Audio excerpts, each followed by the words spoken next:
കൈത്താങ് എന്ന പേരിൽ സമസ്ത കേരള ജംഇയ്യത്തുൽ ഉലമ ആഹ്വാനം ചെയ്ത പദ്ധതി കൊണ്ട് എന്തൊക്കെയാണ് സമസ്ത ചെയ്യുന്ന സേവനങ്ങൾ? ഈ വീഡിയോ സമസ്ത കേരളത്തിലും കേരളത്തിന് പുറത്ത് മറ്റു സംസ്ഥാനങ്ങളിലും ചെയ്യുന്ന വിദ്യാഭ്യാസ ദഅ്വാ പ്രവർത്തനങ്ങളുടെ നേർസാക്ഷ്യമാണ്.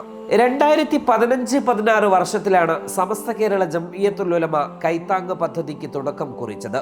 കോവിഡാനന്തര സാഹചര്യത്തിലും മറ്റും ഇടവേളയൊഴിച്ചാൽ 8 വർഷമായി ഈ പദ്ധതി നടന്നു വരുന്നു. കൈത്താങ് പദ്ധതിയുടെ 8ാം ഘട്ടമാണിപ്പോൾ നടക്കുന്നത്. ജീവകാരുണ്യം, മഹല്ല് ശാക്തീകരണം, ദഅ്വാ പ്രവർത്തനം, സമസ്തയുടെ പ്രസിദ്ധീകരണങ്ങളെ സഹായിക്കൽ, ഇതര സംസ്ഥാനങ്ങളിൽ ദഅ്വാ പ്രവർത്തനം നടത്തൽ എന്നിവയൊക്കെയാണ് ഈ പദ്ധതി കൊണ്ട് സമസ്ത ഉദ്ദേശിക്കുന്നത്. കേരളത്തിന് പുറത്ത് സമസ്തയും ചെമ്മാട് ദാറുൽ ഹുദ ഇസ്ലാമിക് യൂണിവേഴ്സിറ്റിക്ക് കീഴിലുള്ള ഹാദിയും നടത്തിവരുന്ന വിദ്യാഭ്യാസ പ്രവർത്തനങ്ങൾക്ക് ഈ പദ്ധതി കൈത്താങ്ങാവുന്നുണ്ട്. തമിഴ്നാട്ടിലെ തിരുപ്പൂർ, പറങ്കിപ്പേട്ടൈ എന്നിവിടങ്ങളിൽ സമസ്തയുടെ വിദ്യാഭ്യാസ സ്ഥാപനങ്ങൾ വന്നു കഴിഞ്ഞു. വാളയാറിലും രാമനാഥപുരത്തും വിദ്യാഭ്യാസ സ്ഥാപനങ്ങൾക്കായുള്ള സ്ഥലവും ഏറ്റെടുത്തു കഴിഞ്ഞു. ഹാദിയയ്ക്ക് കീഴിൽ ഉത്തരേന്ത്യയിൽ ഉടനീളം നടക്കുന്ന മദ്രസ വിദ്യാഭ്യാസ സ്ഥാപനങ്ങളിലേക്ക് പാഠപുസ്തകങ്ങൾ സമസ്ത നൽകുന്നത് വളരെ ചെറിയ നിരക്കിലാണ്. അവിടങ്ങളിലെ കുട്ടികളിൽ നിന്നും പരീക്ഷാ ഫീസുകളും സമസ്ത ഈടാക്കുന്നില്ല. അവിടങ്ങളിലെ മുഫദ്ദിഷുമാരുടെ ശമ്പളം ഉൾപ്പെടെ പൂർണ്ണമായും നൽകി വരുന്നത് സമസ്ത തന്നെ. ഇതിനു പുറമെ കർണാടകയിലെ പ്രാന്തപ്രദേശങ്ങളിൽ നടന്നുവരുന്ന ശിഹാബ് തങ്ങൾ ഇന്റർനാഷണൽ മിഷൻ പദ്ധതിയുടെ കീഴിലുള്ള മദ്രസകളിൽ പൂർണ്ണമായും സൗജന്യമായാണ് സമസ്ത പാഠപുസ്തകങ്ങൾ വിതരണം ചെയ്യുന്നത്. സമസ്ത കേരള ജംഇയ്യത്തുൽ ഉലമ ആഹ്വാനം ചെയ്തതനുസരിച്ച് 2015 മുതൽ ആരംഭിച്ച സമസ്ത കേരള ജംഇയ്യത്തുൽ ഉലമക്കും അതിൻ്റെ പോഷക സംഘടനകൾക്കും അതിൻ്റെ പ്രവർത്തനങ്ങൾക്കുമൊക്കെ വേണ്ടി സങ്കല്പിക്കപ്പെടുന്ന ഒരു പദ്ധതിയാണ് കൈത്താങ്. 2015 മുതൽ കഴിഞ്ഞ വർഷം വരെ ഈ സംരംഭവുമായി എല്ലാവരും സഹകരിച്ചിട്ടുണ്ട്, എല്ലാവരും അതിൽ പങ്കെടുത്തിട്ടുണ്ട്, ഇത് വിജയിപ്പിക്കാൻ വേണ്ടി ശ്രമിച്ചിട്ടുണ്ട്. ഈ 2024 കൈത്താങ് ഫണ്ട് അതിൻ്റെ ഉദ്ഘാടന കർമ്മം നിർവഹിക്കപ്പെട്ടിരിക്കുകയാണ്. അതുകൊണ്ട് ഈ വർഷത്തെ കൈത്താങ് ഫണ്ടും പൂർവ്വകാലങ്ങളിലുള്ളതുപോലെ അതിനേക്കാൾ ഉപരിയായി കൊണ്ടിട്ട് അതിനെ വിജയിപ്പിക്കാനും അതിലേക്ക് വേണ്ട സഹകരണങ്ങൾ ചെയ്യാനും സമസ്ത കേരള ജംഇയ്യത്തുൽ ഉലമ എന്ന ഈ മഹത്താവുന്ന പ്രസ്ഥാനത്തിലേക്ക് ശക്തി പകരാനൊക്കെ എല്ലാവരും സജീവമായി കൊണ്ട് പങ്കെടുക്കുകയും പ്രവർത്തിക്കുകയും ചെയ്യണമെന്ന് പ്രത്യേകം അഭ്യർത്ഥിക്കുന്നു. അതോടൊപ്പം സമസ്ത കേരള ജംഇയ്യത്തുൽ ഉലമ എന്ന ഈ മഹത്താവുന്ന പ്രസ്ഥാനത്തിൻ്റെ വളർച്ചയിൽ അസൂയുള്ള പലരും പല നിലക്കുള്ള ഫിത്നകളും പല കിംവദന്തികളൊക്കെ പ്രചരിപ്പിച്ചുകൊണ്ട് ഈ ഫണ്ടിനെ പരാജയപ്പെടുത്താൻ പല ഭാഗത്തു നിന്നും ശ്രമിക്കുന്നുണ്ട് എന്നറിയാൻ സാധിച്ചു. അതിനൊന്നും ചെവി കൊടുക്കാതെ സമസ്ത കേരള ജംഇയ്യത്തുൽ ഉലമയും അതിൻ്റെ പോഷക സംഘടനയും ഒക്കെ പൂർണ്ണമായി സഹകരിച്ചു കൊണ്ടിട്ട് അതിനോട് ബന്ധപ്പെട്ട് പ്രവർത്തിക്കുന്നവരും സഹകരിച്ചുകൊണ്ട് ഈ ഫണ്ട് വിജയിപ്പിക്കുന്നതിൽ എല്ലാവരും ഭാഗവെക്കാവണമെന്ന് പ്രത്യേകമായി ഒന്നുകൂടി അഭ്യർത്ഥിക്കുന്നു. അസ്സലാമു അലൈക്കും വറഹ്മത്തുള്ളാഹി. ഇനി നമ്മൾ സന്ദർശിക്കുന്നത് തമിഴ്നാട്ടിൽ സമസ്ത നടത്തുന്ന തിരുപ്പൂരിലെയും പറങ്കിപ്പേട്ടയിലെയും വിദ്യാഭ്യാസ സ്ഥാപനങ്ങൾ കാണുകയും വാളയാറിൽ സമസ്ത ഏറ്റെടുത്ത സ്ഥലം സന്ദർശിക്കുകയുമാണ്. ആ കാഴ്ചകളിലേക്ക്. കേരള തമിഴ്നാട് അതിർത്തിയിലെ വാളയാർ ഈ പ്രദേശത്തെ മനോഹരമായ 5.5 ഏക്കർ സ്ഥലം, അത് സമസ്തയുടെ പൊന്നായ മണ്ണാണ്. ആ മണ്ണാണ് നമ്മൾ കാണുന്നത്. ആ സ്ഥലമാണ് നമ്മളിന്ന് പരിചയപ്പെടുത്തുന്നത്. നമ്മൾ തമിഴ്നാട്ടിലും കേരളത്തിലും സമസ്ത പുതുതായി ആരംഭിക്കാൻ ഇരിക്കുന്ന വിദ്യാഭ്യാസ പദ്ധതികളുമായി ബന്ധപ്പെട്ട 3 സ്ഥലങ്ങൾ സന്ദർശിക്കുകയാണ്. അതിലൊന്നാണ് എനിക്ക് പിറകിൽ കാണുന്ന വാളയാറിലെ ഈ 5.5 ഏക്കർ സ്ഥലം. രണ്ടാമത്തേത് നമ്മൾ പോകുന്നത് തമിഴ്നാട്ടിലെ പ്രസിദ്ധമായ തിരുപ്പൂരാണ്. മൂന്നാമത്തേത് പറങ്കിപ്പേട്ട് എന്ന് പറയുന്ന വളരെ പൗരാണികമായ ഒരു സ്ഥലത്താണ്. ഈ 3 ഇടത്തും സമസ്ത ആരംഭിക്കുന്ന വിദ്യാഭ്യാസ പദ്ധതികളെക്കുറിച്ചുള്ള മനോഹരമായ കാഴ്ചകളും വർത്തമാനങ്ങളും നമുക്ക് ഈ വീഡിയോയിൽ കാണാം. தமிழ்நாட்டில் சமஸ்தையோட அரபிக் காலேஜ் வர்றதுக்காக நாங்கள் எங்களுடைய எல்லா சப்போர்ட்டும் പിന്നെ இங்கே எல்லாரும் ഉണ്ടാകും, அதை நாங்கள் கேட்டுக்கொள்கிறோம். ரொம்ப சந்தோஷம். அரபிக் காலேஜ் வரதுனால നഴ്സുകളൊന്നുമില്ല, ഇതാണ് നമുക്ക് വരുന്നത്. വലുതായിട്ട് അറബിക് കോളേജാണ് ഇവിടെ വരുന്നത്. അത് വലിയ ഞങ്ങൾക്ക് അനുഭൂതിയാണ്, വലിയ സപ്പോർട്ടാണ്. ഞാൻ തൊട്ടു മുമ്പ് പറഞ്ഞില്ലേ, തിരുപ്പൂരിലും ഒരു വിദ്യാഭ്യാസ സ്ഥാപനം സമസ്തയുടേതായി വരികയാണ് എന്ന്.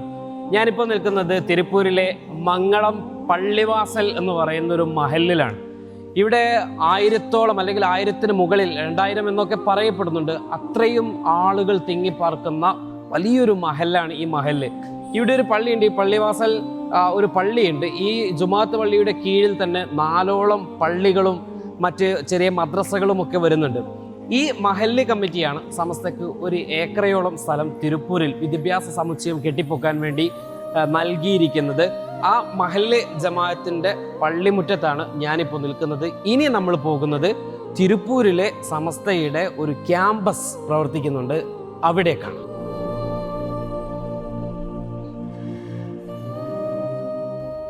നമ്മൾ നേരത്തെ തിരുപ്പൂരിലെ ഒരു ജമാഅത്ത് പള്ളിയെക്കുറിച്ച് പറഞ്ഞു. അവർ നൽകിയ 1 ഏക്കർ സ്ഥലത്താണ് ഇന്ന് തിരുപ്പൂരിലെ ഈ ഒരു പ്രദേശത്ത് ജാമിയ കലിമ ത്വയ്യിബ അൽ ഇസ്ലാമിയ എന്ന് പറയുന്ന ഒരു സ്ഥാപനം സമസ്ത ഇവിടെ സ്ഥാപിച്ചിട്ടുള്ളത്. 65ഓളം കുട്ടികളാണ് ഇവിടെ പഠിച്ചുകൊണ്ടിരിക്കുന്നത്. 2 വർഷമായി ഈ സ്ഥാപനം ഇവിടെ ആരംഭിച്ചു. ഓരോ വർഷവും 40 കുട്ടികളെ വെച്ചാണ് ഇവിടേക്ക് അവരെ അഡ്മിഷൻ എടുക്കുന്നതും അവർക്ക് പൂർത്തീകരിച്ചു കൊടുക്കുന്നതും. പക്ഷേ ഇപ്പോൾ 3 നിലകളിലായിട്ട് പ്രവർത്തിക്കുന്ന ഈ ഒരു കെട്ടിടത്തിൻ്റെ സ്ഥലപരിമിതിയൊക്കെ വളരെ കുറവാണ്. അതിൻ്റെ പ്രവർത്തനങ്ങളൊക്കെ നടന്നുകൊണ്ടിരിക്കുന്നൊരു സാഹചര്യമാണ് ഇവിടെയുള്ളത്. നമ്മൾ പ്രധാനമായിട്ടും സമസ്ത എന്തുകൊണ്ട് തമിഴ്നാട്ടിൽ 2 പ്രോജക്റ്റ്, അതോടൊപ്പം തന്നെ കേരള തമിഴ്നാട് ബോർഡറായിട്ടുള്ള വാളയാറിൽ 1 പ്രോജക്റ്റ്, അവിടെ 3 സ്ഥലങ്ങളിലും വലിയ വിദ്യാഭ്യാസ സ്ഥാപനമാണ് സമസ്ത പണിയുന്നത്. അതിൻ്റെ പിറകിൽ ഒരു രഹസ്യം കൂടിയുണ്ട്. അതിൻ്റെ കാര്യമെന്ന് പറയുന്നത് സമസ്തയുടെ കൈത്താങ് പദ്ധതിയുടെ ഫണ്ട് ശേഖരണ ക്യാമ്പയിൻ ഇപ്പോൾ നടന്നുകൊണ്ടിരിക്കുകയാണ്. സമസ്തയുടെ കൈത്താങ് പദ്ധതിയിൽ വളരെ പ്രധാനമായിട്ട് പറയുന്ന കാര്യം, കേരളത്തിന് പുറത്തുള്ള സ്ഥലങ്ങളിൽ മത വിദ്യാഭ്യാസ സാമൂഹിക സാംസ്കാരിക സമുന്നയമായിട്ടുള്ള ഒരു ഉന്നതി സമുദായത്തെ ലക്ഷ്യം വെച്ചുകൊണ്ട് സമസ്ത നടത്തുന്നു എന്നുള്ളതാണ്. ആ കൈത്താങ് പദ്ധതിയുടെ ഫണ്ടിൻ്റെ നല്ലൊരു ഭാഗവും ഇത്തരം പ്രദേശങ്ങളിലെ ഇത്തരം സ്ഥാപനങ്ങളിലേക്ക് കൂടി സമസ്ത ചിലവഴിച്ചു കൊണ്ടിരിക്കുകയാണ്. അതിൻ്റെ ഏറ്റവും നല്ല ഉദാഹരണമാണ് ഈ കാണുന്ന 3 നിലകളിലായി പ്രവർത്തിച്ചു കൊണ്ടിരിക്കുന്ന ഈ ഒരു വിദ്യാഭ്യാസ സ്ഥാപനം.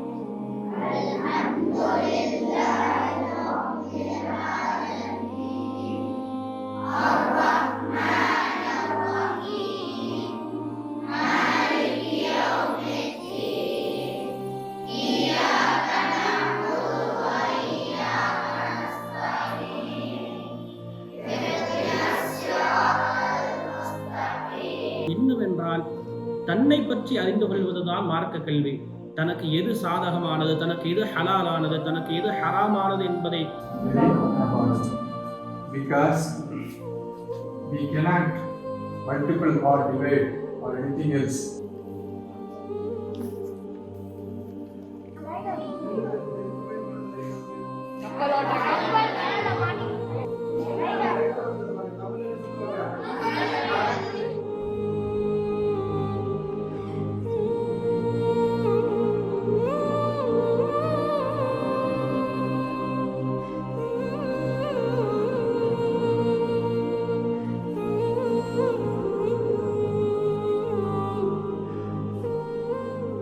അപ്പോൾ നമ്മൾ പറങ്കിപ്പേട്ടയിലെ സമസ്തയുടെ ഒരു സ്ഥാപനത്തെക്കുറിച്ച് കൂടി പറഞ്ഞിരുന്നു. ഇതാ ജാമിയ കലിമ ത്വയ്യിബ അറബിക് കോളേജ് പറങ്കിപ്പേട്ടയിൽ വളരെ മനോഹരമായ 3 നിലകളിൽ ഉയർന്നു നിൽക്കുന്ന ഒരു കെട്ടിടം. ഈ കെട്ടിടം വന്നതിൻ്റെ പിറകിലും ഈ കെട്ടിടം ഇവിടെ ഉണ്ടായതിൻ്റെ പിറകിലും അതുപോലെ തന്നെ ഈ പറങ്കിപ്പേട്ടക്കാർ ഈ സംവിധാനത്തെ അറബിക് കോളേജിനെ എങ്ങനെയാണ് സ്വീകരിച്ചത് എന്നത് സംബന്ധിച്ചൊക്കെ നമുക്ക് വൈകാതെ പറയാം. ആ സ്ഥാപനത്തിലേക്കാണ് നമ്മൾ പോകുന്നത്. നമ്മുടെ കൂടെ നമ്മളെ സ്വീകരിക്കാൻ നമ്മുടെ ഉസ്താദുമാരും നമ്മുടെ ഇവിടുത്തെ കുട്ടികളും ഏകദേശം 85ഓളം കുട്ടികൾ ഇവിടെ ഉണ്ട് എന്നാണ് മനസ്സിലാക്കുന്നത്. അപ്പോൾ നമ്മൾ ആദ്യം ഇവരുടെ കൂടി ഒരു ഫോട്ടോയൊക്കെ എടുത്ത് ഇവരെ നമ്മൾ പരിചയപ്പെടുത്തിയതിന് ശേഷം നമ്മുടെ സ്ഥാപനത്തിൻ്റെ അനുബന്ധ കാര്യങ്ങളെക്കുറിച്ചൊക്കെ വളരെ കൃത്യമായിട്ട് നമുക്ക് പറയേണ്ടതുണ്ട്. ഇവരാണ് ഈ സ്ഥാപനത്തിൻ്റെ മണിമുത്തുകൾ എന്ന് പറയുന്നത്. ഏകദേശം 85ഓളം കുട്ടികൾ, അതിൽ ബഹുഭൂരിപക്ഷം കുട്ടികളും ഈ തമിഴ്നാട്ടിൻ്റെ വിവിധ ജില്ലകളിൽ നിന്ന് ഈ പറങ്കിപ്പേട്ടയുടെ പരിസര പ്രദേശങ്ങളിൽ നിന്നൊക്കെ വരുന്ന ആളുകളാണ്. ഈ സ്ഥലത്തെക്കുറിച്ച് നമ്മൾ പറങ്കിപ്പേട്ടയെക്കുറിച്ച് ഞങ്ങളിവിടെ വന്നപ്പോൾ തന്നെ കണ്ടെന്ന് വെച്ചാൽ വിശാലമായ ഏക്കർ കണക്കിനുള്ള ഭൂമി പരന്ന് കിടക്കുകയാണ്. അവിടെ മറ്റ് സ്ഥാപനങ്ങളോ സംവിധാനങ്ങളോ ഒന്നുമില്ല. ഇതിന് തൊട്ടടുത്ത് ഞങ്ങളൊരു സ്കൂൾ കണ്ടു, അത് അടച്ചു പൂട്ടിപ്പോയതാണ്. അപ്പോൾ നമുക്ക് മനസ്സിലാക്കാം ഇവിടുത്തെ വിദ്യാഭ്യാസ രീതി എങ്ങനെയാണ് എന്ന്. സമസ്തയുടെ കൈത്താങ് പദ്ധതിയിൽ വളരെ കൃത്യമായി മറ്റു സംസ്ഥാനങ്ങളിലുള്ള ഇസ്ലാമിക വിദ്യാഭ്യാസ പ്രവർത്തനത്തിൻ്റെ ഡെവലപ്മെൻറ്റ്സുകളെ കുറിച്ച് വ്യക്തമായ പദ്ധതികളും അതിനുവേണ്ടി ഫണ്ട് നീക്കി വെക്കുകയൊക്കെ ചെയ്യാറുണ്ട്. അത്തരത്തിൽ കൃത്യമായി എന്ന് വെച്ചാൽ തമിഴ് സംസ്കാരത്തെക്കുറിച്ച് പറയുമ്പോൾ ഇസ്ലാമിക സംസ്കാരം ഇവരുടെ ജീവിതത്തോട് ചേർന്ന് നിൽക്കുന്ന ഒരു മണ്ണ് കൂടിയാണ് ഈ തമിഴ്നാട് എന്ന് പറയുന്നത്. അവിടെ മതപരമായ വിദ്യാഭ്യാസത്തിൽ ഇവർക്ക് ഒരു ഏകീകരണം നൽകാൻ പലപ്പോഴും സാധിക്കാതെ പോയിട്ടുണ്ട് ഇവിടുത്തെ സംവിധാനങ്ങൾക്ക്. അവിടേക്കാണ് സമസ്ത കടന്നു വന്ന് ആ സംവിധാനങ്ങളെ ശക്തമാക്കി വളരെ കൃത്യമായി ഒരു വ്യവസ്ഥാപിത രൂപത്തിലൂടെ കേരളത്തിൽ എങ്ങനെയാണോ ഇസ്ലാമിക സംസ്കാരവും ഇസ്ലാമിക സാമൂഹ്യ രാഷ്ട്രീയ മതപരമായ ഡെവലപ്മെൻറ്റ്സ് ഉണ്ടാക്കിയെടുത്തത്, ഇതൊക്കെ ഈ സമസ്ത ഈ തമിഴ്നാട്ടിലേക്ക് കൂടി വ്യാപിപ്പിച്ചു കൊണ്ടിരിക്കുകയാണെന്നുള്ളതാണ്. അപ്പോൾ നമുക്ക് ഉസ്താദുമാർ, ഇതിൻ്റെ ഭാരവാഹികൾ, ഇതിനെ സഹായിക്കുന്ന ഇവിടുത്തെ രാഷ്ട്രീയമായി സാമൂഹികമായൊക്കെ ഇതിനെ നേതൃത്വം നൽകുന്ന ആളുകളുണ്ട്. ഈ ഭൂമി നമുക്ക് കിട്ടിയതുമായി ബന്ധപ്പെട്ട കഥകളുണ്ട്. ഈ നാട് എങ്ങനെയായിരുന്നു എന്നത് സംബന്ധിച്ച കഥകളുണ്ട്. ഈ കഥകളൊക്കെ നമുക്ക് കേൾക്കണം, അറിയണം. അപ്പോൾ എല്ലാവരും ഒന്ന് ഒരു ഹായ് പറയാം അല്ലേ? Okay, bye. നമ്മളിപ്പോൾ കണ്ട സ്ഥാപനങ്ങളെല്ലാം വളർച്ചയുടെ പാതയിലാണ്. സമസ്തയുടെ നേതൃത്വത്തിൽ തങ്ങളുടെ മക്കളുടെയും നാടിന്റെയും ഭാവിയെ അന്നാട്ടുകാർ സ്വപ്നം കണ്ടു തുടങ്ങിയിരിക്കുന്നു.